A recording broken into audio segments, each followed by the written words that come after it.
Tá chuť toho nepoznaného ma láka. Ten zážitok z toho nebezpečného, toho veľkého je ako droga, ktorú proste človek potrebuje k životu.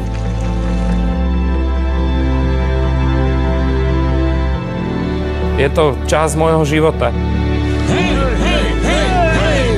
To proste človek musí zažiť.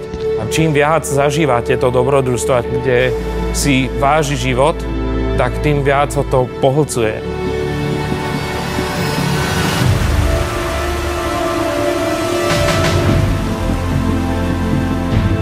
Nehovorím o tom, že je závislosť na ohrození života, ale práve naopak závislosť na oslave toho života.